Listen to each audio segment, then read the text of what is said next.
Hey everybody, my name is Josh Golden. I'm coming to you as someone that's been doing some work for America's Homeless Veterans. And that's a charity that I appreciate. I really appreciate the thing that they do. I had a father who I never really got to know, never really met. He came home from 2 tours in Vietnam, and he never really had a home to go to. He never came back to our home.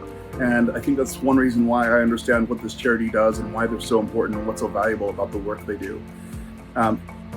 One question that I was having in a conversation when talking to Randall Britt, the guy who runs the charity, is there are people that they seem like they're suspicious about how does a person come home homeless, nowhere to go.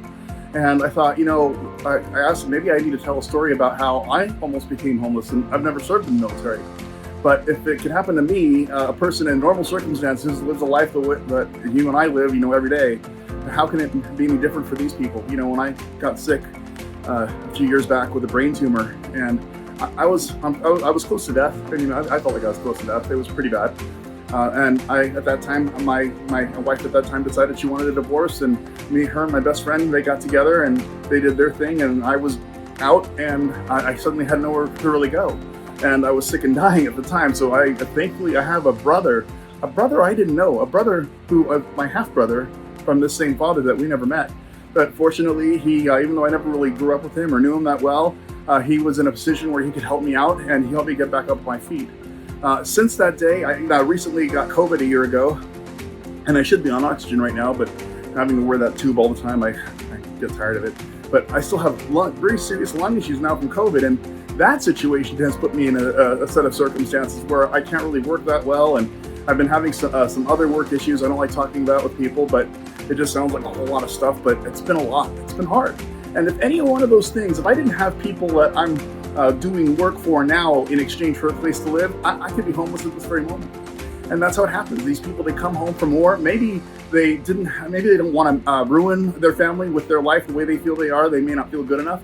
They might have been foster kids who don't have, didn't have anywhere to go to begin with.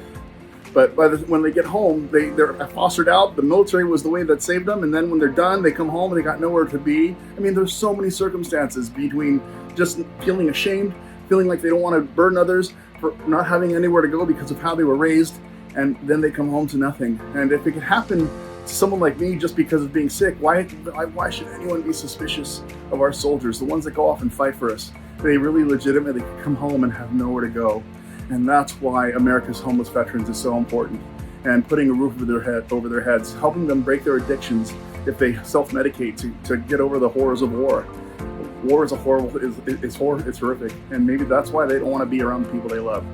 And I hope that when you see the work they're doing, watch the show that we've been producing, it helps you understand what's so important about them. And I thank you so much for watching. And I hope that if you have a chance, you'll donate. And if you find a veteran that needs a home, help them find America's Homeless Veterans. Thank you.